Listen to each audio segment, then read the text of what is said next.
Eddie Hearn says Conor Benn is going to fight Chris Eubank. Trust me. The term trust and Eddie Hearn in the same sentence doesn't bed well with me. But yeah, let's talk.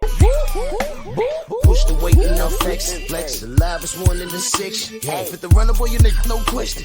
You ain't run a motherfucker high stepping. Hey, you never had a big enough weapon. Motherfucker never learned your lesson. I'm a 88 pack nigga. I'm a 88 pack nigga. I mean, day walker, drink blood, fangs out, full moon. Motherfucker change like a hoe, nigga. I'm just a nigga from the hood trying to stack a little cheddar for the money. Drew Titan, Bronx on deck. Shout out to the mighty LDBC. Boxing scene. This link will be in the description if you care to read it yourself. I'm just going to go through this as fast as possible. Eddie Hearn says, well, he assures the return of Conor Benn. He is going to fight Chris Eubank. Trust me. First and foremost, I don't know who even still wants to see this fight. This man's a cheater. He got caught. Look at this. The first sentence in the article. 2 failed drug tests. And the fury of the boxing public are apparently not reasons enough to dissuade promoter Eddie Hearn from triumphantly heralding the return of Conor Benn. So in other words, regardless of the failed drug tests and a lot of people wanting a clean sport, I mean, damn that. He still wants to put him in the ring with Chris Eubank. Because if it makes dollars, it makes sense. Now, let me stop right there for a minute. I'm going to ask you guys again. Do you think that Eddie Hearn has any concern about the safety of the sport, the safety of the fighters? And before you think, y'all know I give Eddie Hearn a lot of crap. Y'all do. But it's well-deserved. And before you answer and call me a hater, I want you to remember, on top of this is actually it's consistent with how he behaves. This is the guy that threw Kell Brook to Triple G, knowing damn well he shouldn't have been in the ring with Gennady Golovkin. This man ruined Gennady Golovkin. Okay? This man brought AJ to America. He brought Anthony Joshua to America. Let's just say he didn't watch out for his best interest and got his ass kicked. Let's say that. This man is one of the worst matchmakers in the history of the sport. And incidentally, name of his company is Matchroom. And here he is again, guaranteeing that Eubanks will be fighting Conor Benn, the cheater. 2 failed drug tests. The first sentence in this article, you read it yourself.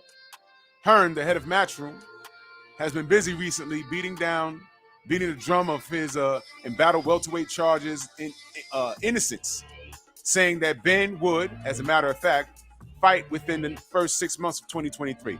So he's still trying to get this dude in the ring. Okay? 2 failed drug tests, y'all. 2 failed drug tests, y'all. Benn was revealed to have tested positive for a banned substance, clomiphene, whatever the hell.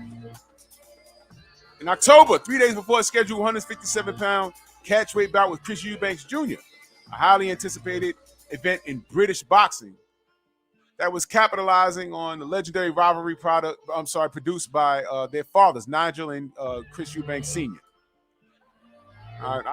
Look, man, I wasn't stoked to watch it. It was a British event, whatever, man. There was some intrigue there because there was a lot of noise being made, but bam, this guy popped. Y'all all saw the pictures. Let me go down here. It says, "We want a decision," Hearn said on the latest episode of the Zone Boxing Show. You're talking about something now that happened 7 months ago. He hasn't boxed for 10 months. We want a decision. And if we don't have a decision soon, we're going to make a move. Where are you going? The man's 2 seconds for being blackballed. What move? He says, because make no mistake, Conor Benn can fight now, but we as a team and Conor Benn, as an individual, want a ruling on this. Look, man, you pop dirty. You don't call no shots. You're the guilty party. You should be at mercy of the court. What do you talk? Oh, wow, the arrogance of this fool. He's not saying, just let me fight. He don't care about this. This is really no decision that's going to affect him in fighting. This is a decision that's going to affect his standing with the WBC. Well, let's just stop right there. You already know how I feel about the WBC. All right, and they're saying that this is under their jurisdiction. You know, if you read this article, he just says, Eubank and Conor Benn, it's a massive fight. It's a massive fight. Yeah, it is. Massive fight. A lot of revenue being generated.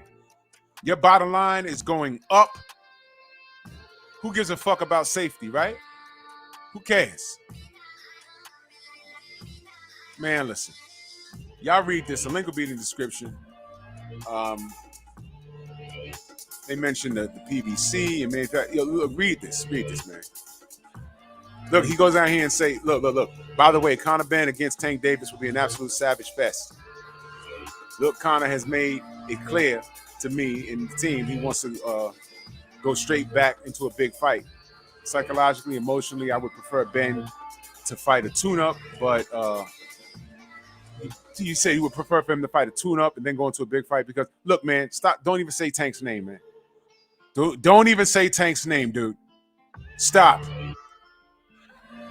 I don't know what's going on in the UK other than clean fighting because it is straight pop culture over there. You guys are popping like corn. Come on, man. You guys are doing the most, and you're the worst. Link will be in the description, all right? But here this guy go again, Eddie Hearn. He's insisting that he's going to fight Chris Eubank. Hey, Chris! Shout out to you and your dad. But leave this kid alone. He tried to kill you. Move!